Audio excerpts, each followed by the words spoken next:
Hello students. यह है आपका अपना YouTube channel MD Danish mathematics classes और मैं आपका teacher engineer MD Danish sir. आज मैं पढ़ाने जा रहा हूँ क्लास 10th एनसीईआरटी का एनसीईआरटी से साइंस पढ़ाने जा रहा हूँ, जिसमें साइंस का भाग केमिस्ट्री आज पढ़ाने जा रहा हूँ। केमिस्ट्री का देखिए, केमिस्ट्री का आज जो चलेगा वो वीवीआई चैप्टर आपका 4 नंबर चैप्टर, एनसीईआरटी का 4 नंबर चैप्टर जो है कार्बन एंड इट्स कंपाउंड, वो बताया जाएगा। Carbon and its compound, carbon और उसके अपरूप। देखिए, इसको समझिए, ये सीबीएसई बोर्ड के लिए भी काम करेगा, ये बिहार बोर्ड के लिए भी, अगर इंग्लिश मीडियम में कोई बच्चे पढ़ रहे हैं उसके लिए भी काम करेगा। और क्लास 10th का ये साइंस है। देखिए, ये खास करके आपका चौथा चैप्टर है कार्बन एंड इट्स कंपाउंड। इसको हिंदी में बोलते हैं कार्बन और उनके यौगिक। कार्बन और उनके यौगिक। देखिए, ये जितना भी नोट्स हमने तैयार किया है सब एनसीईआरटी का है और ये एग्जाम में बहुत वीवीआई चैप्टर है। देखिए, यहाँ पर समझिए कि सबसे पहले इंडेक्स को समझते हैं। इंडेक्स में क्या समझते हैं कि कंटेंट क्या होगा और उसका मार्क्स वैल्यू क्या होगा। सबसे पहला पहला बात है टॉपिक। 1 नंबर में कोवैलेंट बॉन्ड, कार्बन की बॉन्डिंग। कार्बन की बॉन्डिंग 2 से 3 मार्क्स में पूछता है। आपका कार्बन की बॉन्डिंग जो होता है 2 से 3 मार्क्स में पूछता है।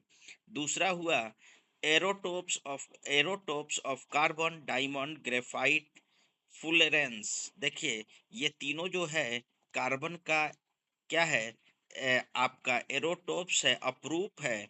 देखिए, तीसरा हुआ versatile nature, catenation, tetravalency, catenation और टेट्रावैलेंसी। ये 2-3 मार्क्स में अपरूप जो है कार्बन, एटो एलोट्रॉप्स ऑफ कार्बन 2 से 3 मार्क्स में पूछता है, जिसमें अप्रूव बताया जाएगा कार्बन का। और 3 नंबर वाला जो है केटेनेशन एंड टेट्रावैलेंसी, ये 2 से 3 मार्क्स में पूछेगा। उसके बाद आएगा आपका 4 नंबर टॉपिक।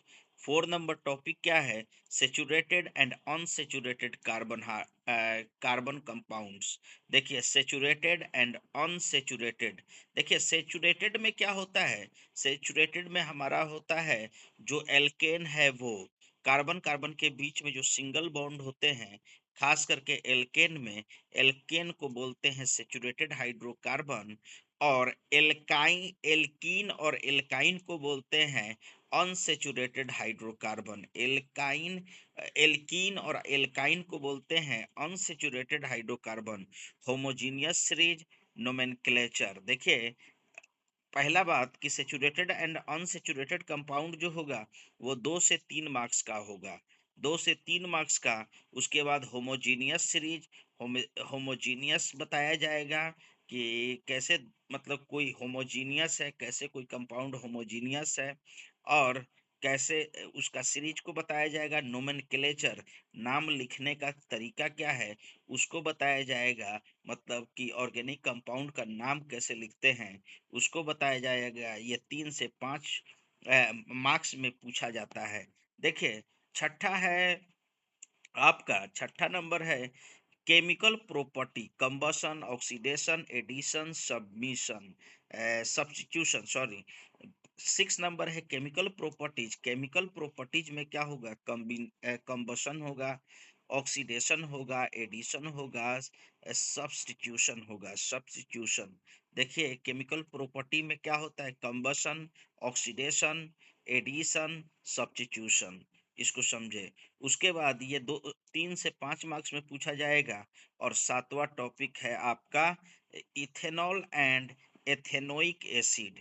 मतलब कि ये हमारा जो है कार्बन एंड इट्स कंपाउंड का बहुत अच्छा, मतलब कि कह सकते हैं कि कंटेंट है। इसमें याद रखिएगा, एथेनॉल और एथेनोइक एसिड के बारे में पढ़ा जाएगा। प्रॉपर्टीज ऑफ रिएक्शन, इनका रिएक्शन कैसे होता है, ये सब पढ़ा जाएगा। 3 से 5 मार्क्स में यहाँ से पूछा जाता है। देखिए, और 8 नंबर जो है 8 नंबर खास करके ये सीबीएसई में इस पैटर्न पर पूछा जाता है। देखिए 8 नंबर, सोप एंड डिटर्जेंट, जो कैसे हम सोप बनाते हैं, डिटर्जेंट बनाते हैं एल्कोहल बनाकर, देखिए उसके बारे में भी, अपमर्जन कैसे करते हैं, ये सब कैसे करते हैं, उसके बारे में भी 2 से 3 मार्क्स में पूछा जाता है। इम्पोर्टेंट रिएक्शन समरी टेबल, ये रिवीजन पर्पस से होगा। 9 नंबर जो टॉपिक है, importance reaction and summary table, ये हमारा इम्पोर्टेंट मतलब कि ये हमारा ये रिवीजन पर्पस से है। उसके बाद एमसीक्यू 10 नंबर जो टॉपिक है, वो MCQ practice CBSE and Bihar board style, मतलब हम लोग एमसीक्यू की प्रैक्टिस करेंगे सीबीएसई और बिहार बोर्ड स्टाइल, ये सब कंटेंट हुआ। देखिए ऑर्गेनिक कंपाउंड कैसे किसी को बोलेंगे। देखिए अगर किसी कंपाउंड में मुख्य तत्व कार्बन एटम होता है, मुख्य तत्व, मुख्य किसी कंपाउंड में मुख्य यौगिक मुख्य तत्व एलिमेंट कार्बन एटम होता है, तो वो ऑर्गेनिक कंपाउंड कहलाता है। अगर कोई कंपाउंड है, देखिए कोई भी कंपाउंड है, अगर उसमें मेन तत्व, इसेंशियल जो एलिमेंट है, अगर वो कार्बन हो, या बोल सकते हैं कि सेंट्रल एटम, अगर किसी कंपाउंड का सेंट्रल एटम कार्बन हो, तो वो हमारा ऑर्गेनिक कंपाउंड कहलाता है। और किसी का सेंट्रल एटम कार्बन ना हो, और या कह सकते हैं कि किसी कंपाउंड में कार्बन प्रेजेंट ना हो, या सेंट्रल एटम कार्बन ना हो, तो वो हमारा इनऑर्गेनिक कंपाउंड कहलाता है। देखिए कंपाउंड दो ही प्रकार के होते हैं, एक ऑर्गेनिक और दूसरा इनऑर्गेनिक।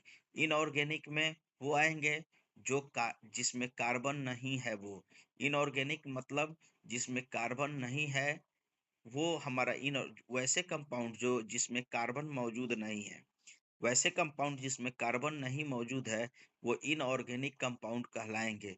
और जिसमें कार्बन मौजूद है, वो हमारा ऑर्गेनिक कंपाउंड कहलाएंगे। लेकिन यहाँ पर रही बात कि इनऑर्गेनिक कंपाउंड को तो समझ लिया कि जिसमें कार्बन मौजूद ना हो, वो हमारा इनऑर्गेनिक कंपाउंड कहलाता है। लेकिन एक बात और याद रखिए कि इनऑर्गेनिक कंपाउंड,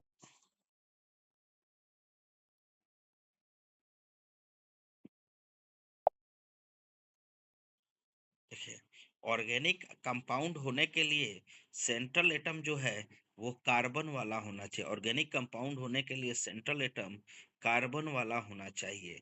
मतलब अगर कोई तत्व ऑर्गेनिक कंपाउंड है, मतलब किसी तत्व में ऑर्गेनिक कंपाउंड है, और ऑर्गेनिक कंपाउंड है और सेंट्रल एटम नहीं है, ऑर्गेनिक ये सॉरी किस कोई तत्व में किसी कंपाउंड में अगर सेंट्रल एटम कार्बन है, और वो कार्बन है, तो वो हमारा इसेंशियल तत्व हुआ।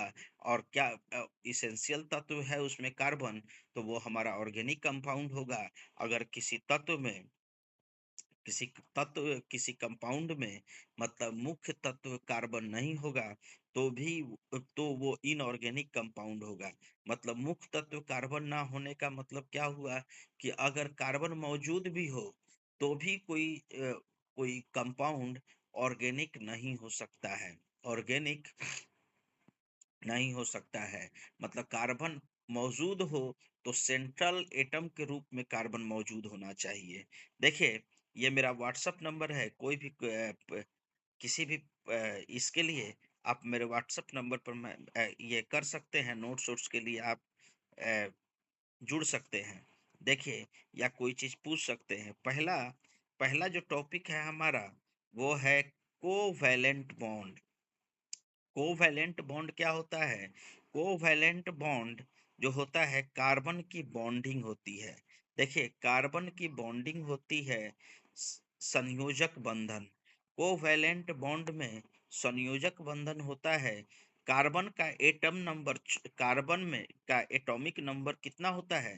तो याद रखिएगा सहसंयोजक बंधन में कार्बन देखिए सहसंयोजक बंधन मतलब सहसंयोजक बंधन जो होता है वो हमारा कोवैलेंट बॉन्ड है। सहसंयोजक बंधन वो कोवैलेंट बॉन्ड है।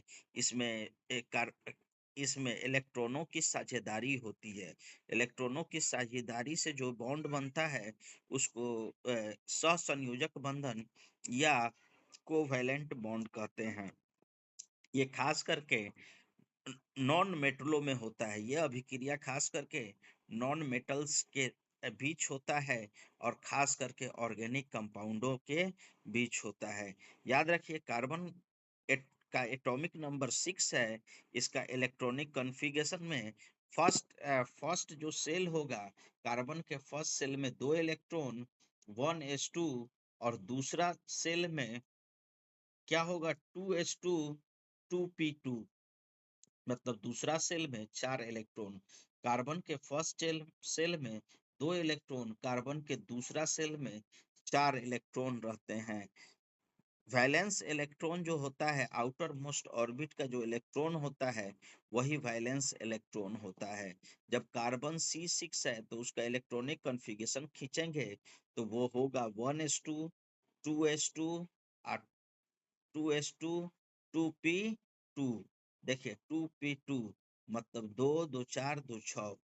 देखिए 1s2 पहला पहला जो मतलब कार्बन का जो पहला सेल होगा, देखिए कार्बन का जो पहला सेल होगा वो 1s होगा, तो 1s में 2 इलेक्ट्रॉन रहेंगे। और दूसरा सेल में क्या होगा, s वाला जो ऑर्बिटल है उसमें 2 इलेक्ट्रॉन रहेंगे, और p वाला ऑर्बिटल है जिसमें 6 इलेक्ट्रॉन रह सकता है, उसमें भी 2 इलेक्ट्रॉन रहेंगे।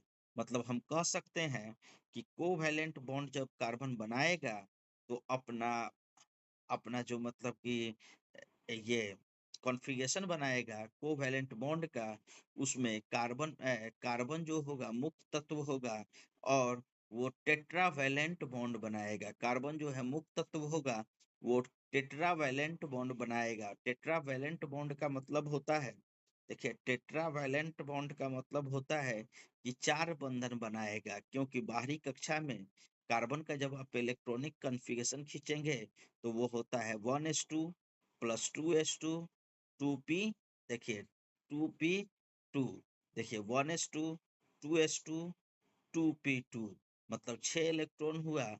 तो अंदर का जो इलेक्ट्रॉन है वो 2 इलेक्ट्रॉन है, उसको बोलेंगे 2 इलेक्ट्रॉन है, अंदर का जो इलेक्ट्रॉन है वो 2 इलेक्ट्रॉन है, उसको बोलेंगे हम लोग, देखिए उसको बोलेंगे संयोजी इलेक्ट्रॉन। और बाहरी कक्षा का जो इलेक्ट्रॉन है, जो आउटर मोस्ट ऑर्बिट का इलेक्ट्रॉन है, उसको बोलेंगे संयोजी इलेक्ट्रॉन, मतलब इलेक्ट्रोवैलेंट बॉन्ड बनाने वाला यौगिक। ये बात को समझ लीजिए। कोवैलेंट बॉन्ड, कोवैलेंट बॉन्ड में सोडियम देखिए इसमें क्या होता है कि कार्बन कार्बन के बीच में सिंगल बॉन्ड बनता है। और कोवैलेंट बॉन्ड क्या है, देखिए याद रखिएगा कोवैलेंट बॉन्ड नोबेल गैस के कंट्रीब्यूशन से बनता है। देखिए कोवैलेंट बॉन्ड क्या है, तो जब 2 एटम इलेक्ट्रॉन शेयर करते हैं और इलेक्ट्रॉन कंट्राडिक्ट, ये इलेक्ट्रॉन कोवैलेंट बॉन्ड शेयर करते हैं, यह कोवैलेंट बॉन्ड कहलाता है। देखिए जब क्या होता है, जब जब एटम्स इलेक्ट्रॉन शेयर करते हैं, जब एटम्स इलेक्ट्रॉन शेयर करते हैं यह कोवैलेंट बॉन्ड कहलाता है। देखिए कार्बन आयोनिक बॉन्ड क्यों नहीं कहा जाता है, कार्बन आयनिक बॉन्ड क्यों नहीं कहा जाता है, देखिए इसका मतलब क्या है कि प्लस सी पर पावर 4 माइनस माइनस, देखिए C⁴ माइनस माइनस, इसका मतलब हुआ कि C पर पावर 4 माइनस बनना मुश्किल है। 6 प्रोटोन के लिए 10 इलेक्ट्रॉन जो है होल्ड करना बहुत हद तक ठीक नहीं है। देखिए इसमें क्या होता है, कार्बन बॉन्डिंग, जब कार्बन का आयनिक बॉन्डिंग होगा तो इसमें हम देखेंगे कि कार्बन का 2 इलेक्ट्रॉन के वजह से, मतलब कार्बन में 2 इलेक्ट्रॉन्स जो होते हैं उनके जगह पर देखिए कार्बन C4 बनना मुश्किल है, क्योंकि 4 इलेक्ट्रॉन्स रिमूव करने के लिए बहुत ज्यादा एनर्जी चाहिए। देखिए कार्बन के अंदर क्या होता है, सब एनर्जेटिक चीज या एनर्जी गिविंग चीज जो है वो क्या होता है, वो मतलब कि कार्बन में तो टेट्रावैलेंट बॉन्ड बनाता है, और टेट्रावैलेंट बॉन्ड बनाता है तो कोवैलेंट बॉन्ड बनाता है, और कोवैलेंट में ट्रांसफर ऑफ इलेक्ट्रॉन नहीं होता है, शेयरिंग ऑफ इलेक्ट्रॉन होता है। शेयरिंग ऑफ इलेक्ट्रॉन तो क्या होगा जब आप मतलब कि आयनिक बॉन्ड क्यों नहीं बनता, तो सी प्लस माइनस बनाना मुश्किल है, क्योंकि 6 प्रोटॉन के लिए 10 सेलेक्ट होल्ड करना बहुत हद हार्ड है। देखिए 6 पर पावर 4 माइनस बनाना मुश्किल है, क्योंकि 6 प्रोटॉन्स के लिए 10 इलेक्ट्रॉन्स होल्ड करना बहुत हार्ड है। देखिए सी प्लस बनाना भी मुश्किल है, और 4 इलेक्ट्रॉन्स रिमूव करने के लिए बहुत एनर्जी चाहिए। देखिए 4 इलेक्ट्रॉन को रिमूव करने के लिए बहुत सा एनर्जी चाहिए, 4 इलेक्ट्रॉन को रिमूव करने के लिए बहुत सा एनर्जी चाहिए। अब देखिए इसको ही कोवैलेंट बॉन्ड कहते हैं। प्रॉपर्टी ऑफ कोवैलेंट बॉन्ड क्या होगा, देखिए property of covalent bond, low melting point. Property of covalent bond का लो मेल्टिंग पॉइंट होगा, boiling point. Low melting point and boiling point ये दोनों लो होगा। वीक इंटरमोलिकुलर फोर्स, मतलब दोनों कंपाउंड जो होगा अपने मॉलिक्यूल को वीकली पकड़े रहेगा, मतलब किसी तरह से सपोर्ट कर रहा है बस। देखिए poor conductor of electricity, no ions formed. देखिए इसमें क्या होता है कि पुअर कंडक्शन ऑफ इलेक्ट्रिसिटी, मतलब इलेक्ट्रिसिटी का पुअर कंजप्शन होता है, और नो आयंस फॉर्म, और आयन नहीं बनता है। देखिए generally soluble in organic solvent not water, जितने भी ऑर्गेनिक कंपाउंड होते हैं वो soluble in ऑर्गेनिक सॉल्वेंट होते हैं, नॉट इन वाटर, मतलब वो वाटर में डिसॉल्व होते हैं। देखिए जो भी ऑर्गेनिक कंपाउंड होगा वो वाटर में डिसॉल्व होते हैं केरोसिन ऑयल में डिसॉल्व सॉरी वाटर में डिसॉल्व नहीं होते हैं। टाइप्स ऑफ कोवैलेंट बॉन्ड, देखिए कोवैलेंट बॉन्ड जो होता है उसका टाइप्स पढ़ना है। Types of covalent bond, electron sharing. देखिए इलेक्ट्रॉन शेयरिंग, पहला में H2 मॉलिक्यूल है, तो एक H2 का जब हम इलेक्ट्रॉनिक कॉन्फ़िगरेशन खींचेंगे तो 1H1 होगा। देखिए H2 का इलेक्ट्रॉनिक कॉन्फ़िगरेशन खींचेंगे तो H2 याद रखिएगा कि वो H2 का जब हम मतलब कि कॉन्फ़िगरेशन खींचेंगे तो H2 में क्या होगा, एक इलेक्ट्रॉन होगा, तो एक इलेक्ट्रॉन का इलेक्ट्रॉनिक कॉन्फ़िगरेशन बनेगा H, दूसरा H का कॉन्फ़िगरेशन बनेगा H, और दोनों मिलकर बना दिया H2। उसी तरह फास्फोरस, ऑक्सीजन, ऑक्सीजन क्या होता है, दो मॉलिक्यूल मिला हुआ होता है। दो मॉलिक्यूल ऑक्सीजन का देखिए दो मॉलिक्यूल O2 में O2 मॉलिक्यूल जो बनता है तो दो मॉलिक्यूल ऑक्सीजन का उसमें मिला होता है। सोडियम जब मॉलिक्यूल बनता है तो उसमें भी दो सोडियम एटम मिला होता है। देखिए उसी प्रकार अगर मीथेन जो है 4 कार्बन और 4 हाइड्रोजन से बना है तो इसका मतलब वो मीथेन हुआ। ठीक है, सॉरी मीथेन कर रहे हैं, सॉरी नाइट्रोजन हुआ। अगर नाइट्रोजन तो N2 है, तो N2 नाइट्रोजन दो मॉलिक्यूल है, तो वो क्या हुआ, दो मॉलिक्यूल नाइट्रोजन हुआ। उसी प्रकार सिंगल बॉन्ड में मीथेन, मीथेन में अगर एक कार्बन के साथ 4 सिंगल बॉन्ड है, 4 सिंगल बॉन्ड हाइड्रोजन है। देखिए एक कार्बन के साथ 4 सिंगल बॉन्ड हाइड्रोजन है, तो इसका मतलब हुआ कि वो मीथेन बना। इस तरह से सिंगल बॉन्ड एक share electron pair, single bond जब बनता है तो एक इलेक्ट्रॉन पेयर शेयर होता है। देखिए सिंगल बॉन्ड जब बनता है तो एक इलेक्ट्रॉन का पेयर शेयर होता है। डबल बॉन्ड में शेयर्ड इलेक्ट्रॉन डबल होते हैं, शेयर इलेक्ट्रॉन डबल होते हैं, शेयर इलेक्ट्रॉन डबल होते हैं। जैसे देखिए एल्काइंस में एल्काइंस में क्या होगा, सिंगल सिंगल इलेक्ट्रोड होगा, उसका जनरल फॉर्मूला होगा, सॉरी, इसका मीथेन का में एल्केन का जो जनरल फॉर्मूला होता है वो CnH2n+2 होता है। मेथेन का जनरल फॉर्मूला CH2n+2 होता है। अगर वहां पर उसके फादर का भी बर्थडे जानते होंगे, रख देंगे तो उसका अपना बर्थडे निकल जाएगा। सॉरी, अपना बर्थडे कर रहे हैं। सिंगल बॉन्ड कहने का मतलब दो हाइड्रोजन एटम करेगा। जैसे सिंगल बॉन्ड में कार्बन कार्बन के बीच सिंगल बॉन्ड होगा, सिंगल बॉन्ड में कार्बन कार्बन के बीच सिंगल बॉन्ड होगा, और हाइड्रोजन हाइड्रोजन के बीच भी सिंगल बॉन्ड होगा। डबल बॉन्ड मतलब एक कार्बन एटम के बीच डबल बॉन्ड होगा, बाकी सबके साथ सिंगल बॉन्ड होगा। उसके बाद ट्रिपल बॉन्ड आपका नाइट्रोजन में होता है, नाइट्रोजन के बाद एथिलीन में होता है। देखिए एथीन C2H4, एथीन मतलब C2H3 H C2H4, इथेन में डबल, एथीन में डबल बॉन्ड होता है, और N2C2H2, इन सब में ट्रिपल बॉन्ड होता है। याद रखेंगे। यहीं पर क्या कर रहे हैं, आज अपना वीडियो को समाप्त कर रहे हैं, और नेक्स्ट बात दूसरे वीडियो में बताया जाएगा। Thank you so much, have a nice day.